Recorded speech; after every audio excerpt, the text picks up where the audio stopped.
Thanks, David. Next up is Ron Sakolsky from Denman Island, and he has a poem for Bob.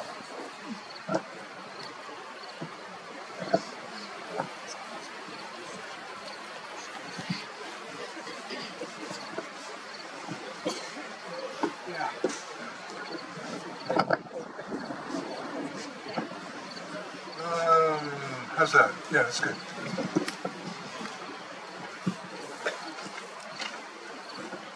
Thanks.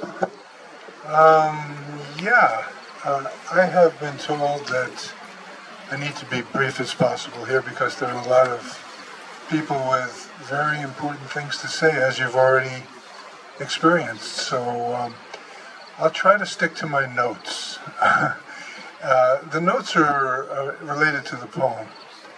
And it's a poem that I wrote for Bob a few days after he shuffled off this mortal coil.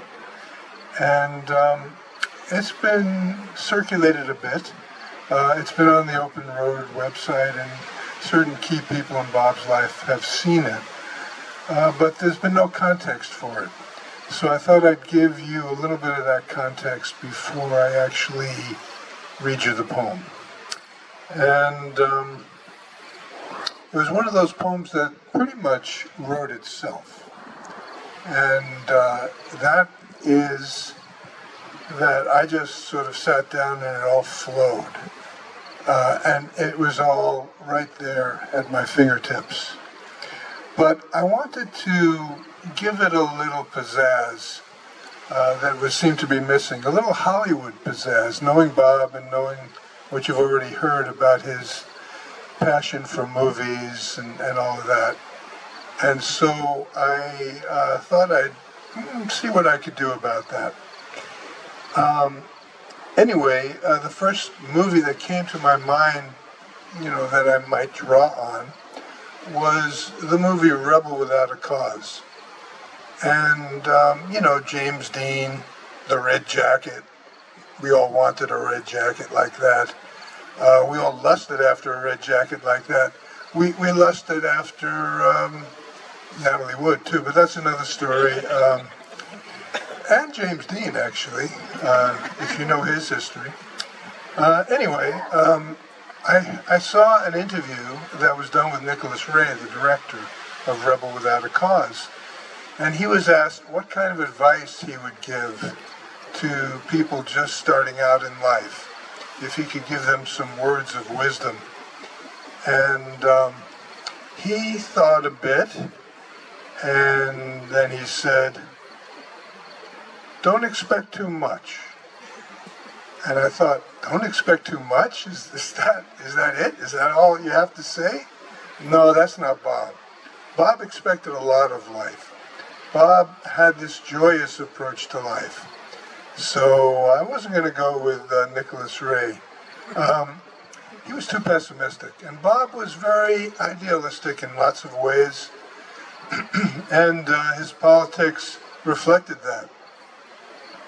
And that includes what you've already heard about his family lineage in terms of the Spanish Civil War and fighting fascists in Spain. And Doug's doing the research on that for the family. Every family needs a good archivist. So there'll be more coming out on that. Anyway, Ray's Court wouldn't do. So who do I go to? Well, I thought maybe I'll go to the Marx Brothers. And that's more Bob. And there was, Bob was a rebel that had a lot of causes. He wasn't a rebel without a cause. But he also had a sense of humor. And that's where Groucho comes in. And there's a movie called Animal Crackers that Groucho does this kind of comedic musical number in that I thought I would take and use in this poem, in the first few lines of the poem. And it becomes sort of an existential joke. It's really a joke on all of us. You either get the joke or you don't. That's life. Anyway, I miss Bob all the time. He always felt like more of a friend to me than a lot of my family. But he also felt like family to me. and sort of my long-lost brother on the Italian side of the family that I'd never met. So, yeah, Bob, here's the poem I wrote for you. It's called A Final Curtain Call for Brother Bob. Question: what did the Groucho Marxist say to the Yippie about death? Answer: I only came to say I must be going.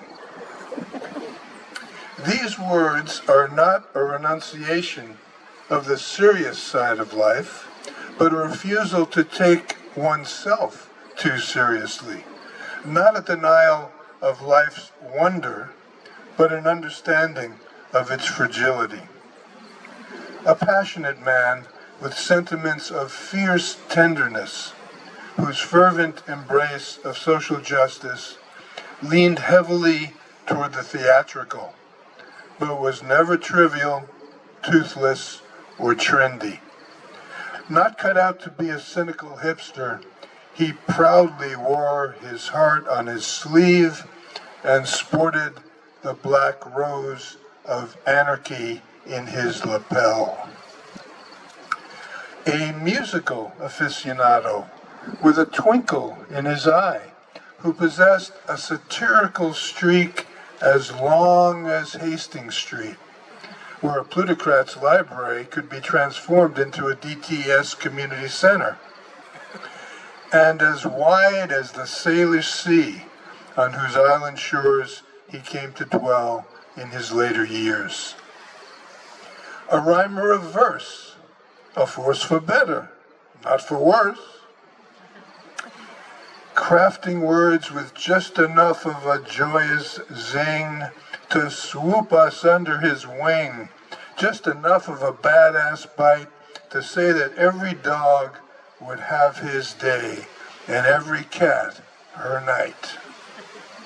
Behold, New York homeboy, street corner harmonizer, song and dance man, seasoned shit disturber, wearing 2 different colored socks and a battered top hat, Whitman-esque adventurer who traveled the open road of life.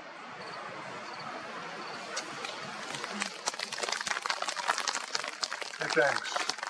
Maybe I could start a new career. I could do these celebrations as a sort of a stand-up comic poet, and weddings, bar mitzvahs, But now I have to say I must be going. No, not that, not there or there. I must be going to make way for some other words of joy and wisdom.